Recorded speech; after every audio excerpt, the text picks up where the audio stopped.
한 목소리로 같이 한번 읽어볼까요? 우리 하나님 말씀으로 받으시기 바랍니다. 사탄이 이에 여호와 앞에서 물러가서 욕을 쳐서 그의 발바닥에서 종소리까지 종기가 나게 한지라. 욥이 제 가운데 앉아서 질그릇 조각을 가져다가 몸을 긁고 있더니 그의 아내가 그에게 이르되 당신이 그래도 자기의 온전함을 굳게 지키느냐? 하나님을 욕하고 죽으라. 그가 이르되 그대의 말이 한 어리석은 여자의 말 같도다. 우리가 하나님께 복을 받았음즉 화도 받지 아니하겠느냐 하고 이 모든 일에 욥이 입술로 범죄하지 아니하니라. 아멘. 5월 21일이 이제 부부의 날입니다. 부부의 날, 가정의 날로 우리가 5월 20일 부부의 날로 우리가 보내게 되는데요. 부부의 날이 주일이에요. 그래서 주일날 보통 이렇게 부부의 날 맞춰서 설교를 해야 되는데 굉장히 설교하기가 참 힘들어요. 부부의 날이면. 왜 그럴까요? 아내에게 못해주는 것이 많이 생각나기 때문에 설교 말을 하는 거하고 제 행동하고 많이 어긋나는 모습들이 많이 비추기 때문에 제 자신을 보면서 굉장히 좀 부끄럽기도 하고 그래서 차마 이렇게 말하기가 참 힘들다는 생각을 하게 됩니다. 목회 데이터 연구소에서요 부부의 날 기념으로 이렇게 통계 자료를 이렇게 제시했는데 인구보건복지협회에서 실시한 건데요. 2013년도에 남편과 아내의 그 만족도를 이제 조사해봤어요. 그래가지고 다시 태어나도 이제 그 아내하고 이제 결혼을 할 거냐, 배우자 결혼할 것이냐 이게 물어봤습니다. 배우자 결혼할 것인가에 대해서. 그래서 남자가 무려 이제 45%나 물론 10년 전 얘기인데 45%가 이제 배우자하고 다시 한다 결혼을. 근데 여자는 몇 프로가 될까요? 네, 맞습니다. 19%입니다. 19%가 월등하게 남자 쪽이 많이 나왔는데요. 그래서 일본 방송 NHK에서도 이렇게 막 그것을 고도를 했었나 봐요. 근데 일본도 아주 비슷한 수준에 이렇게 나왔나 봐요. 근데 그 일본에서는 뭔가 그 부부관계를 표현하는 그 한자어 있지 않습니까? 그 한자를 한자씩 이렇게 고르도록 이렇게 했는데 5년차 이렇게 결혼하신 분이요 이렇게 한자를 고르니까 이걸 골랐어요. 이 사랑할 애자 이렇게 골랐는데 전 5년 지나서 이제 5년부터 11년 차는 기쁠 낙, 즐거운 낙자를 이렇게 골랐다고 합니다.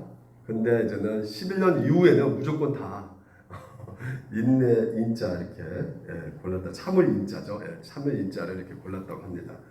그러니까 결혼이 길어질수록 인내가 얼마나 중요한지를 우리 가운데 보여주고 있는데요. 오늘 이게 욥의 이야기를 통해서 여러분과 같이 함께 부부의 날의 관점을 통해서 부부 날에 맞춰서 이렇게 한번 말씀을 나눠보려고 하는데요. 욥의 이야기를 잠깐 여러분 간추려서 다시 이렇게 보면 욥이 대부호죠. 부자고 그리고 굉장히 경건한 사람이었습니다. 그래서 하나님께서는 이처럼 경건한 사람은 없도다 이렇게 말씀할 정도로 아주 의로운 자라고 이렇게 하나님께서 칭찬하셨죠. 근데 사탄이 와가지고 이 하나님 앞에 서서 욥이 이렇게 잘 먹고 잘 살게 해줬기 때문에 그런 거다. 하나님을 경외하는 것이다. 그러니까 한번 욥에 있는 그 소유물을 한번 쳤봐라. 빼앗아 봐라. 이렇게 이제는 말을 했죠. 그래서 하나님의 허락하에 이제는 사탄이 욥의 재산을 다 뺏어갑니다. 그리고 심지어 자기가 가장 소중하게 여겼던 자녀까지 다 이제 죽게 되는 것이죠. 근데 그럼에도 불구하고 욥은요, 첫 번째 그 관문을 잘 통과합니다. 그럼에도 불구하고 하나님을 끝까지 이렇게 섬기는 경외하는 모습을 보여주죠. 근데 이제 두 번째는요, 굉장히 이제는 또 그 어려운 강력한 그 공격이 들어와요. 그게 뭐냐면 이제 몸을 쳐버린 것이죠. 그래서 이 몸을 치는 상황 속에서 굉장히 그 힘들어합니다. 이 욥이요. 자기 몸과 이제 관련돼 있기 때문에 굉장히 어려워하고 있어요. 그래서 보면 욥기 2장 7절을 보게 되면 사탄이 이에 여호와 앞에서 물러가서 욥을 쳐서 그의 발바닥에서 정수리까지 발바닥에서 정수리까지 종기가 나게 한지라. 그래서 욥이 제 가운데 앉아서 질그릇 조각을 가져다가 몸을 빡빡 긁고 있는 것을 이제 보게 되는 것이죠. 그러니까 지금 굉장히 그 모습이 어떻습니까? 처량하죠. 혼자 이렇게 자기 막 피부 얼마나 근지럽겠습니까? 머리부터 발까지. 그래서 계속 몸을 긁고 있는 그 자기의 모습이 굉장히 좀 그러니까 안타깝고 우리가 봐더라도요 지금 현재 되게 처량해 보이는 그런 모습이에요. 근데 이런 상황 속에서 아내가 참다 못 참아서 이런 말을 하죠.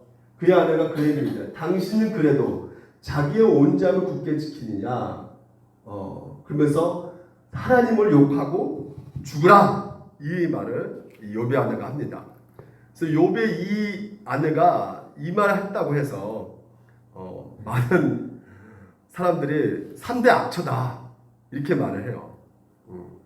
그러니까 세계 3대 악처 중에 욥의 아내가 들어가 있습니다. 난 깜짝 놀랐어요. 첫 번째 그 악처가 누구냐면 톨스토이의 그 소피아가 그 톨스토이 아내 소피아가 악처에 들어가 있다고요. 그리고 첫 번째는 그 소크라테스의 그 아내 크리스타테라고 있습니다. 예, 그분이 이제는 또 악처에 들어가 있고. 그래서 소크라테스 그 악처는 어느 정도였냐면 막 그냥 버럭버럭 막 화를 낸대요. 예, 소크라테스한테. 그러면 이 소크라테스가 막 화를 내다가 갑자기 너무나 광분해가지고 소크라테스가 막 공부하고 있는데 거기에서 그냥 물을 확 그냥 찌끄러버리는 그런 행동을 해버린 거죠. 예, 근데 그것을 당한 이 소크라테스가 뭐라 그러냐면 그 사람들이 막 흥분할 거 아니에요. 어떻게 여자가 어떻게 그렇게 남편한테 그 물을 확 그냥 자기 화났다고 막 부어버리냐 그럴 수가 있느냐 그랬더니 이 소크라테스는 번개가 치고 천둥이 치면 천둥이 울리면 비가 오는 법이다 이렇게 말했다고 합니다. 예. 그러니까 그만큼 좀 무서운 여자죠. 예. 그리고 톨스토이 아내는 어느 정도 악취였냐면 이제 행복한 결혼생을 해가지고 이제 연애해가지고 이렇게 그 소피아하고 결혼했는데 이 톨스토이가 굉장히 그 대문호 아닙니까?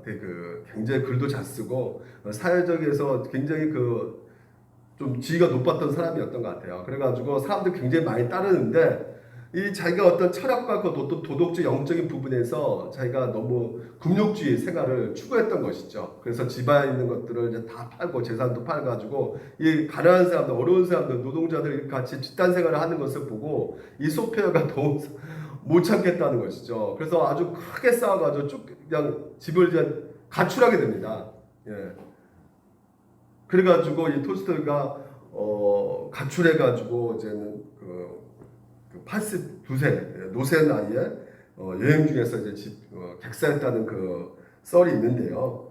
근데 지금 현재 우리가 보는 이 욥의 아내는 왜 여기에 끼어 있느냐라는 것이죠. 왜 3대 악취에 끼어 있느냐?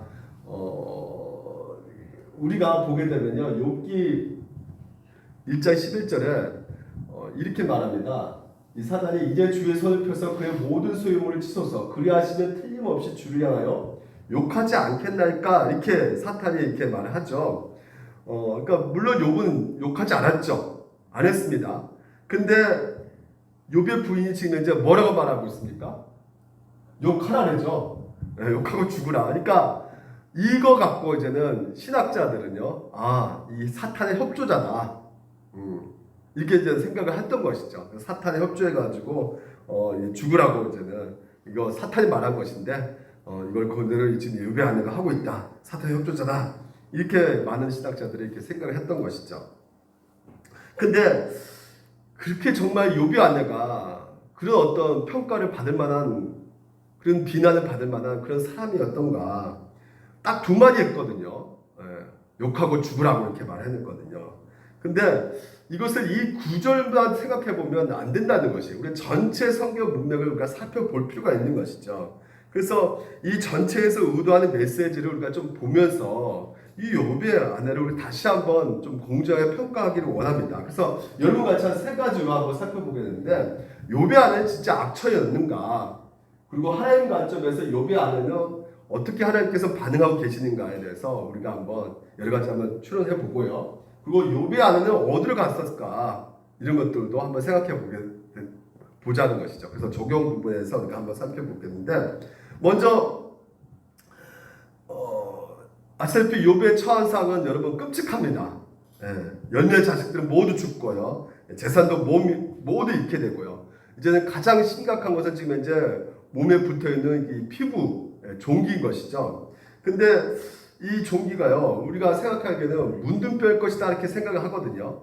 문둥뼈일 것. 근데 그렇지 않는 것을 우리가 볼 수 있는 것이 발바닥도 종수리까지 이렇게 나와 있잖아요. 신명기 28장에 나오는 그 말씀 구조를 인용해서 보게 되면 보면 여호와께서 무릎과 다리를 고쳐서 고치지 못할 심한 종기를 생기가요. 그러니까 심한 종기였던 것이죠.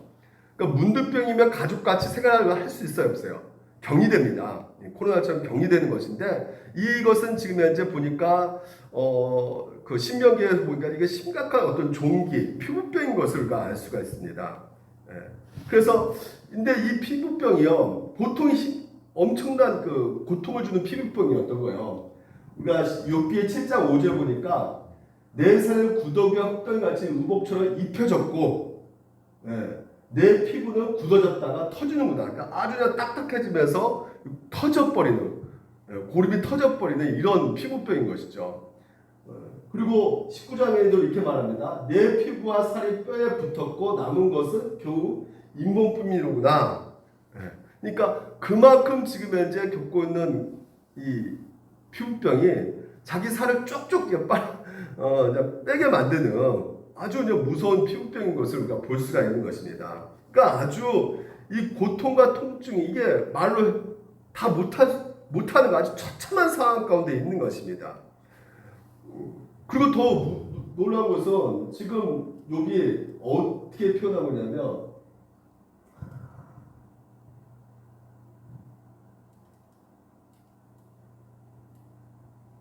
욥이 재 가운데 앉아서 질그릇 조각을 가져다가 몸을 긁고 있더니 이렇게 표현하고 있어요. 그러니까 재 가운데 앉아있다는 거예요. 그러니까 한발 재 가운데 건 쓰레기거든요. 그러니까 쓰레기 더미에서 그 모든 것을 다 잃고 그러니까 쓰레기 뒤집어 써가지고 이렇게 있는 거예요. 한마디로. 얼마나 수치스럽겠습니까? 한때 어떤 사람이었어요? 부자였습니다. 아주 그 우스 거기 땅에서 가장 족장 그 시대 가운데 아주 큰 부를 누렸던 이 사람이 지금 이제 쓰레기들을 뒤집어 쓰고 막 그 질그릇 하나 뾰족한 것을 갖고 계속 몸을 긁고 있는 이 모습이요. 그러니까 이런 상황 가운데 욥은 말을 하지 않았어요. 하나님 아버지 앞에. 따지지 않았단 말이죠. 근데 하나님도 욥에 대해서 너 이렇게 했기 때문에 이렇게 했다 이렇게 말하지도 않습니다. 근데 이 충복을 깬 분이 누구냐면 아까 말한 욥의 아내가 충복을 깬단 말이죠. 욕하고 죽으라고 말하는 것입니다. 그러니까 뼈 중에 뼈요 살 중에 살인 이 아내가 오히려 더 돕는 대필로서 자연스럽게 따뜻하게 해줘야 되는 것인데 이 경과하고 진짜 끝까지 참고 있는 그 욥을 완전히 그냥 생각 가운데 그 마음을 흐트러질 수 있게끔 만들 수 있는 욕하고 죽어버려라 이렇게 말을 하고 있단 말이죠. 근데 사실상 이 욥의 아내는요 지금까지 욥이 살아왔던 인생을 봤을 거 아니에요. 의인 중에 의인인 것을 알 거 아니겠습니까? 가족을 위해서도 열심히 성실하게 살았던 사람임을 이 아내는 알고 있었단 말이에요. 그래서 자신과 이런 가족의 아주 자랑거리였던 사람이 바로 이 욥이었던 것이죠. 근데 이 욥이 그 질병 가운데 있는 상황 속에서 끝까지 자기의 온전, 욥이 온전히 입증하려고 하는 그 모습을 도무지 보지 못했던 것이죠. 도무지 이 상황을 이 욥의 아내는 이해를 못하는 것입니다. 그러니까 굳게 믿었던 이 남편이 어떻게 이게 하나님께서 끝까지 그렇게 의롭게 있었던 그 남편이 어떻게 하나님께서 이런 종기, 도무지 이런 고통을 줄 수가 없는 하나님이 어디 이런 큰 고통을 주고 있는 것인가? 어떻게 이런 일이 일어나는 것인가? 그러니까 욥을 대신해서 욥의 하나가 한마디로 항변을 하고 있단 말이죠. 보통 여러분, 여러분에게 이런 만약 상황이 닥친다면 어땠을까요? 제정신 들겠습니까? 자식도 있고 재산도 있고 자기가 낳은 자식이지 않습니까? 욥이 아내도 진짜 자기가 더 열심히 남편보다 더 키웠을 것이에요. 그런데 이런 고통받고 있는 이 욥이 아내, 그리고 그 남편 신체적 고통을 직접 눈으로 보고 있단 말이죠. 얼마나 고통스러웠을까요?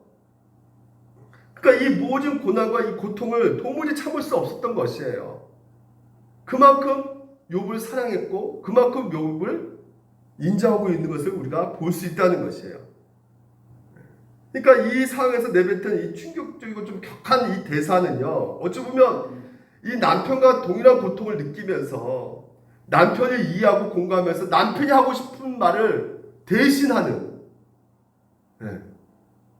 고통에 대해서 솔직하게 표현하는 이 욥이 아내라는 것을 우리가 알 수가 있다는 말이죠.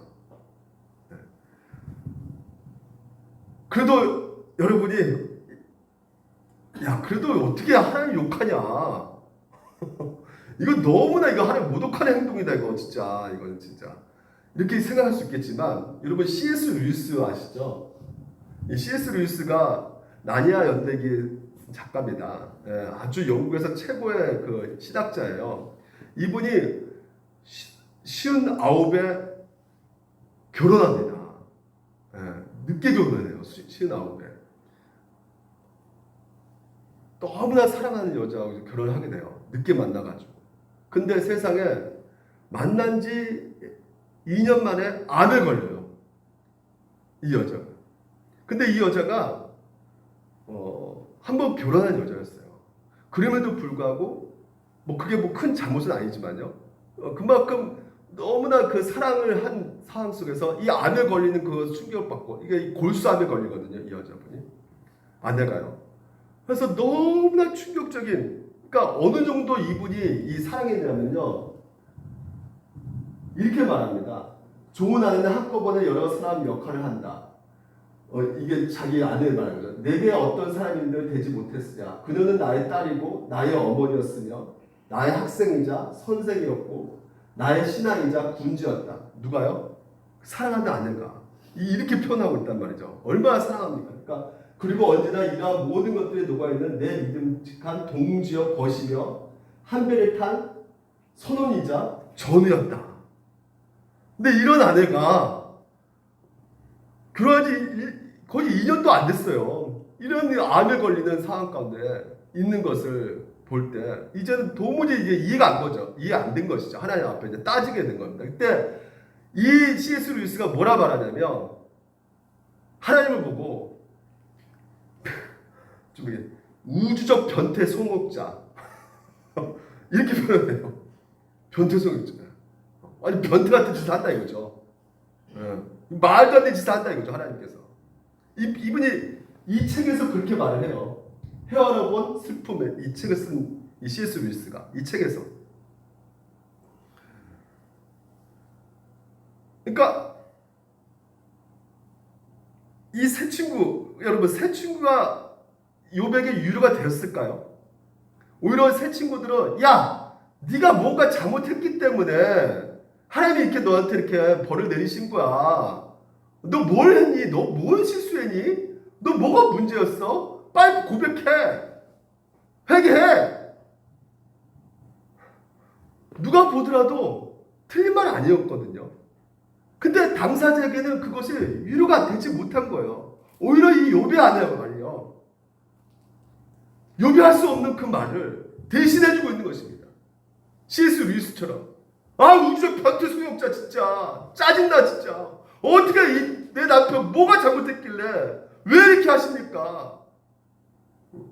근데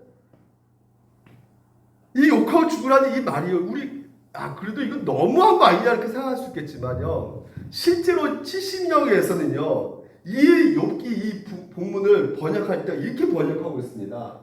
보시면요. 이런 상태가 오래 지속되며 어느 날 욥의 아내가 그에게 말하였다. 얼마나 더 오랫동안 참고만 계시겠습니까? 구원의 소망을 바라는 당신은 조금 더 기다리라고 하는데 정녕 얼마나 더 기다려야 합니까? 보십시오. 내가 수고하여 낳은 아이들은 이 땅에서 기억도 없이 사라졌어요. 당신은 바깥에서 밥을 지새우며 악창으로 고생하고 나는 이곳저곳 이 집 저 집에 다니면서 종살이하고 집집마다 일거리를 찾아 돌아다닙니다.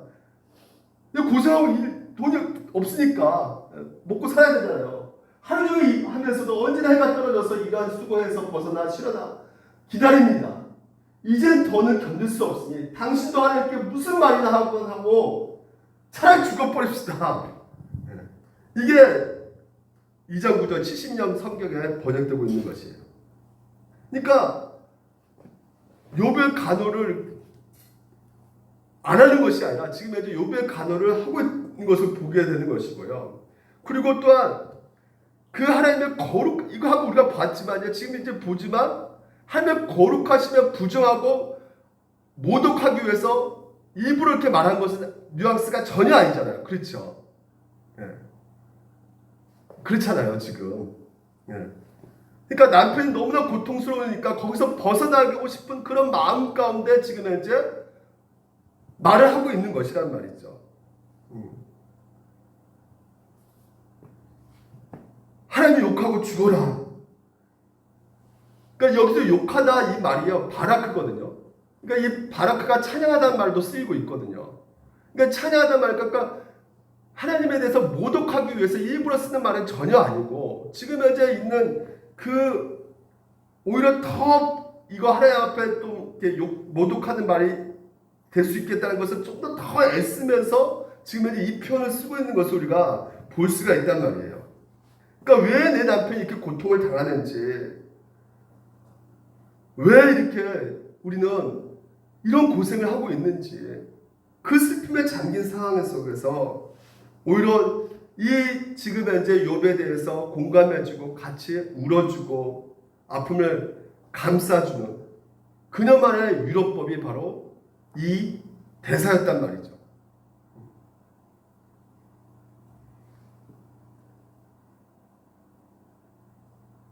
그래서 여러분, 욥은 어땠을까요? 이걸 듣고 나서 너 진짜 너 죽을래? 너 어떻게 하나님 앞에 굴 수 있어?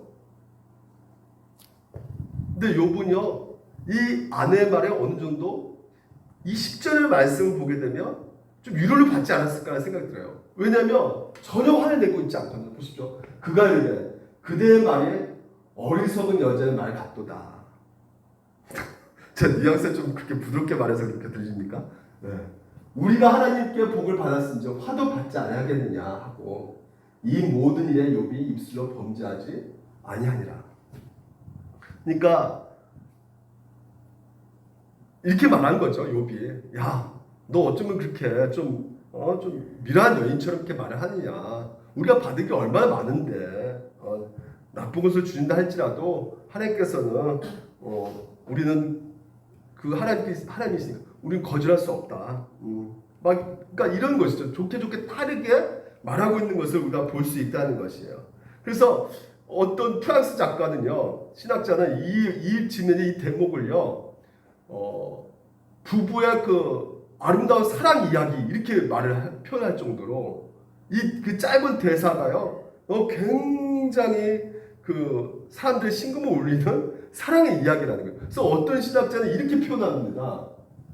욥의 아내는 설명할 수 없고 이해할 수 없는 남편의 고통의 문제 앞에 자기 남편이 정직하고 온전하고 하나님을 두려워하고 악에서 떠난 사람을 믿고 때로는 그 고난 앞에 저항하고 질문하며 구속에 안주하지 않도록 도주하는 도구로 쓰인 유료자, 그리고 치유자였다 그렇게 말을 합니다. 그렇다면 여러분, 욥의 아내에 대한 이 말에 대해서 하나님의 반응은 어떨까라는 생각을 해볼 때, 친구가 옆에서 이제 그런 말을 하잖아요. 계속 너가 분명히 뭔가 문제가 있어서일 것이다. 그리고 너 하나님 앞에 어떻게 따지러 가냐니. 너가 무조건 하나님이 하시는 거니까 당해야지. 때리면 맞아야지. 친구들이 계속 그렇게 말을 하고 있거든요. 근데 그런 상황 속에서 지금 이제 이 요비아는 대들고 있잖아요. 하나님 앞에. 예. 그 뉘앙스가 하나님이 거룩하고 온전하고 선하시는데 막 그 하나님 앞에 이렇게 막 따지고 묻고 있는데, 여러분 이런 거 하면 안 되는 겁니까? 하나님이 이렇게 말하면 야 너 죽을래? 이러실 분이실까요? 예? 하나님께 대들면 하나님께서 진노하실까요? 분노하실까요? 여러분 시편 보시면, 우리가 시편에도 우리가 살펴보지 않았습니까? 시편 보시면 금방 나와요. 예. 그리고 이사야도 마찬가지입니다. 보십시오. 여호와께서 말씀하실 때 오라 우리가 어떻게 해요? 서로 변론하자. 이 말은요, 한번 같이 너 얘기해봐라. 응? 네가 하고 싶은 얘기 다 해. 이겁니다.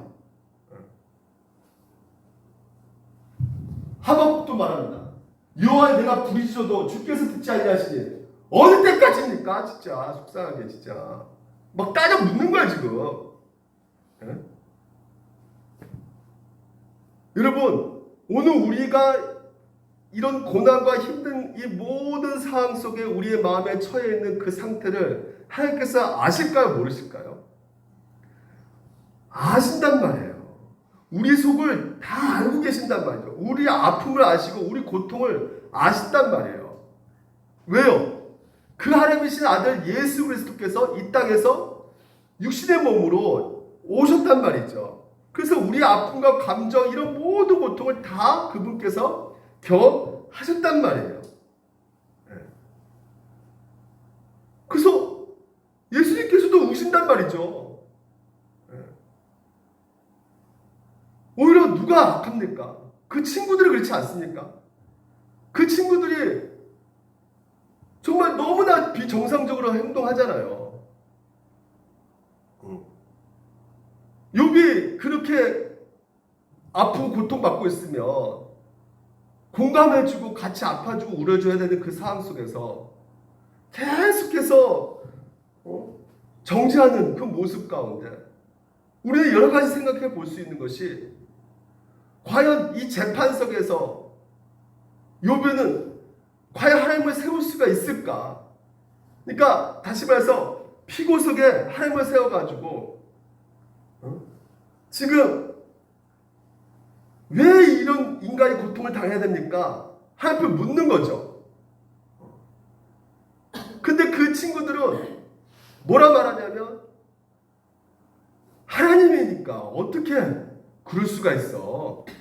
당연히 하나님이 하시는 거니까 넌 무조건 벌을 받아야지. 너가 뭔가 문제가 있으니까 이렇게 벌을 받는 거지. 인간 우보식으로. 욥도 그렇죠. 피고석에 하나님을 세울 수가 없다는 거죠. 많은 사람도 그렇게 생각할 수 있을 것이에요. 근데 우리의 속마음은 뭡니까? 묻고 싶죠.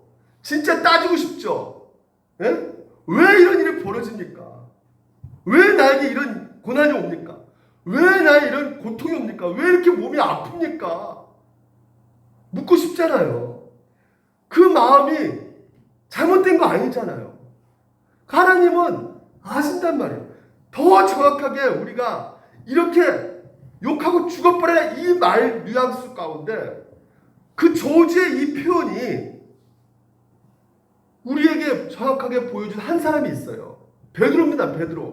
베드로가 아시다시피 수제자잖아요. 수제자. 예? 그렇게 예수님을 좋아하고 따라갔던 이 제자가 예수님이 잡히자 어떻게 합니까? 너 예수 땅 제자 맞지? 이럴 때 뭐라고 합니까? 베드로가 저주한 몰라 그 사람은 아니에요. 이 정도 뉘앙스 아닙니다. 저주의 저주. 그런 자식은 몰라 나는. 이겁니다.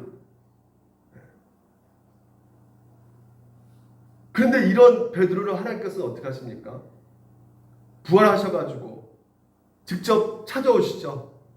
그 먹을 것을 먹이시죠. 그리고 한 마디라도 야 너 왜 그러냐 너 그때.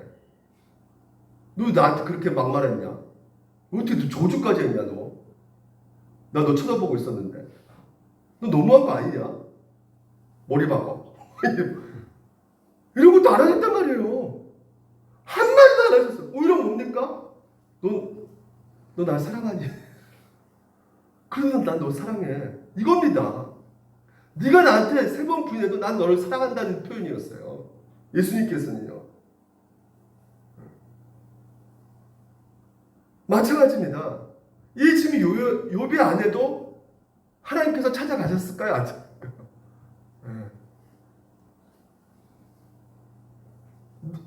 하나님께서 야 욕하고 죽으라 너 그런 너에도 나는 나를 사랑해 말씀하지 않으셨을까요? 우리 그거 어떻게 할 수 있다고요? 베드로 보면 알 수 있단 말이죠. 베드로도 어떻게 합니까? 사랑한다고 말하시잖아요. 그래서 여러분 오늘 우리가 분명히 알아야 될 것은 무엇이냐? 욥의 아내도 하나님의 사랑을 받는 하나님의 자녀임을 믿으시기 바랍니다. 100점짜리 신앙만 하나님께서 야 너 잘한다 이거 아니란 말이에요. 100점짜리 신앙만 신앙이 아니란 말이죠. 빵점짜리 마이너스 신앙도 신앙이란 말입니다. 하나님을 욕하고 저주하는 사람도 하나님은 그 모든 것을 품을 수 있는 궁일하신 분이시란 말이에요. 불쌍히 여기신단 말이죠.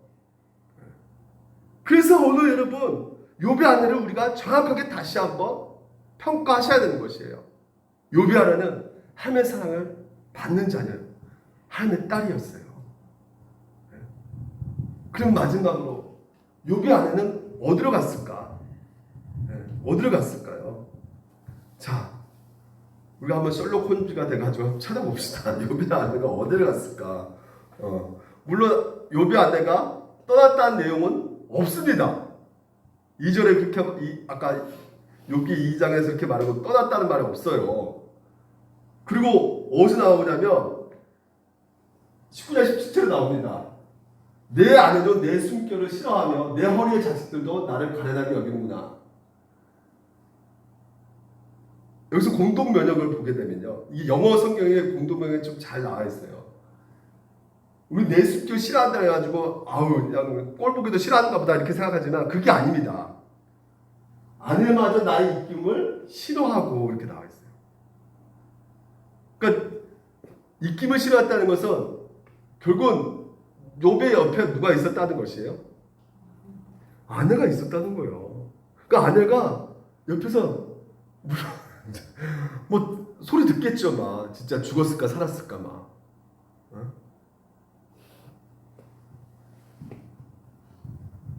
그러니까 숨소리 듣는 모습이라는 것이죠.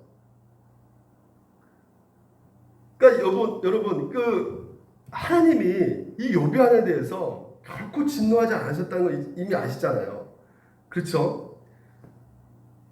욥의 아내의 이 모습을 보았을 때 우리가 정말 중요한 것이 무엇이냐면 하나님께서 욥의 아내를 책망하지도 않으시고 판단하지도 않으셨어요.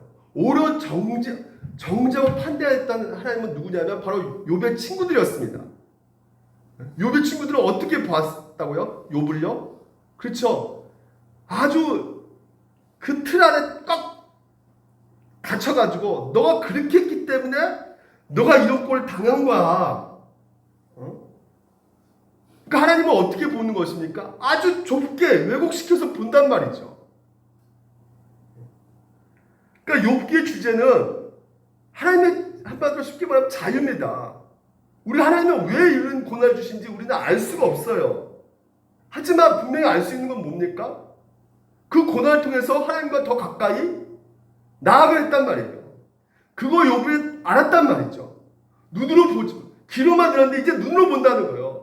이 고난을 통해서 하나님께 정말 숨어 계신 것 같지만 그렇지 않으셨다는 것이죠. 하나님께서는 계셨다는 것이에요. 함께 하셨다는 것이죠. 그러니까 여러분 우리가 고난당할 때 여러분 우리에게 유익한 점은 고통당한 사람은 고통당한 사람의 입장을 안다 모를까? 그렇죠. 고난을 통한 삶의 가장 좋은 점은요, 다른 사람의 고난을 폭넓게 어느 정도 우리가 이해할 수 있단 말이에요. 그 고난을 당하지 않는 사람, 막 말을 함부로 뱉을 수밖에 없는 거예요. 사람이 어떻게 된 그 입장을 전혀 생각하지 않고, 그러니까 옛날에 세월호 사건 때도 그랬잖아요. 왜 거기까지 가가지고. 그리고 또 이태원 사건도 어떤 목사님은 총 갔어, 괜찮아. 지금 왜 죽었는지도 모르겠고 지금 누가 이렇게 사건 지금 발견 지금 아무것도 지금 추궁하지도 않고 있어요 지금. 누가 잘못했는데 아무것도 지금 드러난 적도 없어요 지금 현재. 얼마 지금 속상하겠습니까 지금. 내 아들 누구 때문에 이렇게 죽은지도 모르는 상태에 있는데. 그러니까 막 그냥 말을 함부로 뱉는 거예요. 상대방 입장 전혀 생각하지 않고. 그래서 여러분 오늘 우리가 생각해야 될 것이 무엇입니까? 꼭 부부의 날에서 부부만을 생각하는 게 아니라 오늘 내 곁에 있는 사람이 말할 수 없는 그 고난과 고통을 당했을 때 그 상황 속에서 욥의 모습을 보았을 때요. 그 욥의 인생 가운데 그래도 그나마 끝까지 자기 곁에 있는 그 아내, 자기의 마음을 가장 잘 대변해주는 그 아내가 욥의 인생 가운데는 정말 작은 소망이 아니었을까요? 자신을 정말 어느 정도 견딜 수 있는 힘이 되어주지 않았을까요? 하나님은 오히려 저 보십시오. 고난당한 것이 내게 유익이라. 이로 말면 내가 주의 이름을 배우게 되었나이다.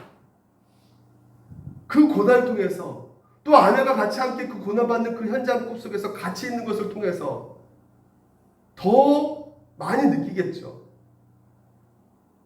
그 사랑을 함께 해줌을. 그래서 궁극적으로 하나님께서는 욥기 42장에 어떻게 합니까?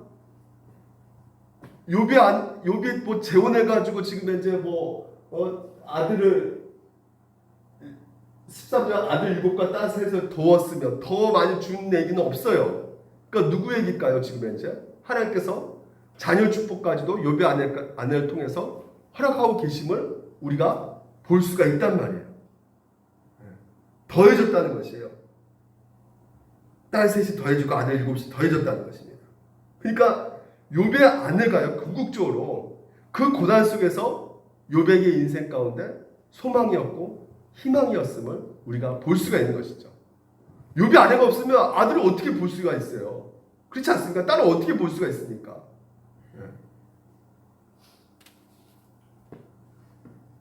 그래서 오늘 여러분, 우리가 바로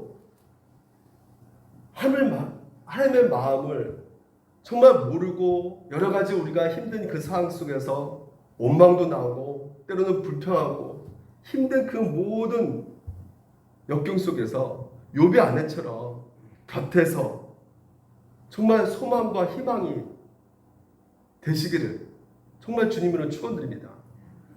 네. 같이 아픔을 투영하는, 그러니까 그 상대 욥의 아내가 바로 자기 아픔을 투영하는 자였던 것이죠. 자기 모습이었단 말이죠. 욥의 아내가.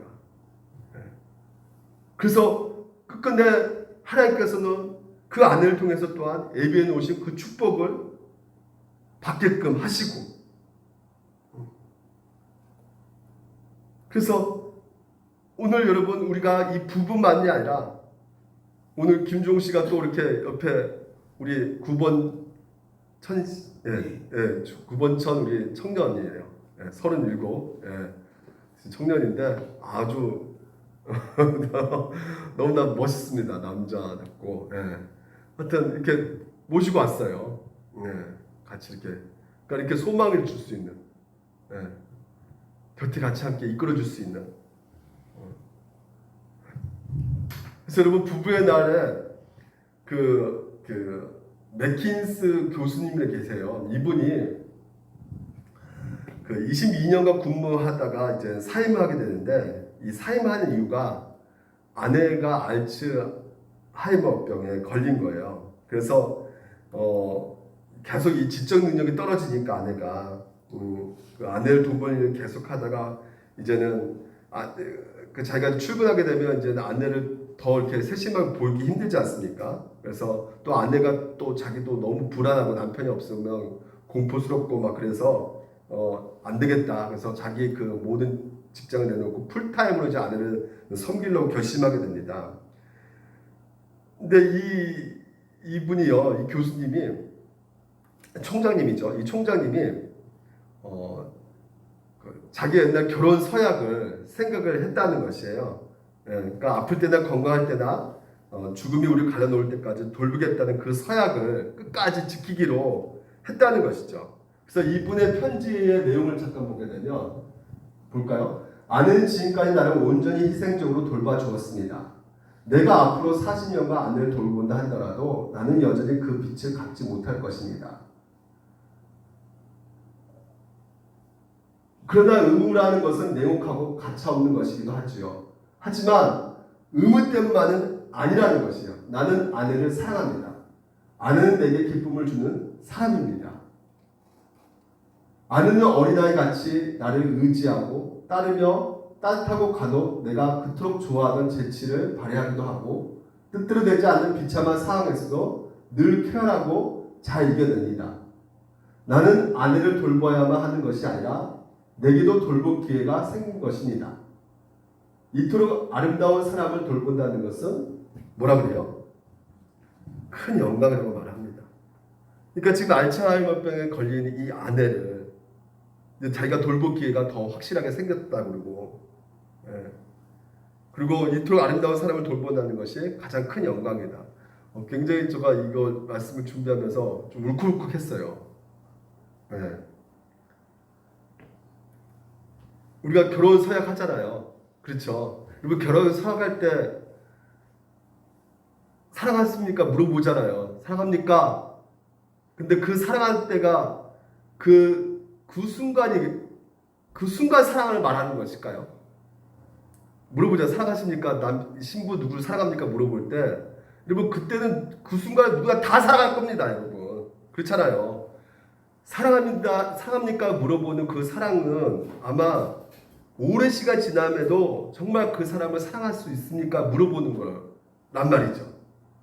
근데 여러분 우리가 진짜 지속되게 사랑할 수 있습니까? 우리는요 그럴 힘이 없습니다. 앞에도 말한 것처럼 우리가 결혼 생활에 인내가 필요하죠. 인내가 필요하단 말이죠. 배려도 필요하고 서로가. 근데 이건 너무나 힘든 부분이기 때문에 우리 능력으로 우리 힘으로는 안 되는 거예요. 그러니까 우리가 서약을 지키려는 그것이 없어요. 능력이. 그러니까 우리는 어떻게 해야 되는 겁니까? 하나님의 사랑을 보셔야죠. 우리를 끝까지 사랑하신다는 그 서약하시는 분이 누구십니까? 우리 하나님이시란 말이에요. 그걸 누구에게 통해서 보여주셨단 말이죠? 예수를 통해서 우리 가운데 확실하게 보여주셨단 말이에요. 아들을 죽이시면서까지 내어주시면서까지 내가 너희들을 이렇게 사랑한다. 그 사랑으로 말미암아 오늘도 그 사랑의 힘으로 오늘도 우리가 이 결혼 서약을 인내하면서 그 사랑의 능력으로 해 나가야 되는 상황 가운데 있는 것이죠. 그리고 이것을 해 나가는 것은 궁극적으로 또 누구를 위한 것입니까? 우리 자녀란 말이죠. 우리 자녀. 우리 가정의 그 모습을 보여줌을 통해서 정말 가치가 무엇이고 가장 진짜 중요한 것이 무엇인지를 우리 자녀들에게 보여줘야 된단 말이에요. 이것이 바로 우리 부모의 책임이란 말이죠. 그래서 우리는 늘 어떻게 할 수밖에 없어요? 구할 수밖에 없어요. 가정을 지키고 부부관계 이 모든 것을 이루어갈 수 있는 것은 우리 능력으로 안 되기 때문에 하나님께 은혜를 구하고 또 구하고 또 구해야 되는 것이에요. 구하면서 살아가야 되는 인생인데 그 인생이 비참할 것 같지만 뭐라고 합니까? 이분 고백이 아름다운 사람을, 아름다운 하나님의 자녀를, 아름다운 우리 구원천 교우님을 섬기는 것이 뭡니까? 큰 영광이라다. 오늘 여러분 이 고백이 나올 때까지 하나님께서 끊임없이 우리를 때로는 힘든 상황 속에서도 우리를 끝까지 인도해 가신다는 것을 기억하시기 바랍니다. 아까 이 말씀 기억나시죠? 고난당한 것이 내게 유익이라. 여러분 섬기는데 힘 안 듭니까? 응? 그 알츠하이머 병 그 부인을 섬기는데 고통 안 따르겠어요? 그 뭐가 즐겁겠습니까? 뭐가 기쁨이 있겠어요? 하지만 그것을 통해서 뭘 배운다는 것이에요? 오늘 하나님이 우리를 얼마나 사랑하신가를 배우게 된다는 것이에요. 그래서 오늘도 그 십자가의 길을 걸어가시는 여러분이 되시는 부부의 달이 되기를 주님의 이름으로 축원드립니다. 같이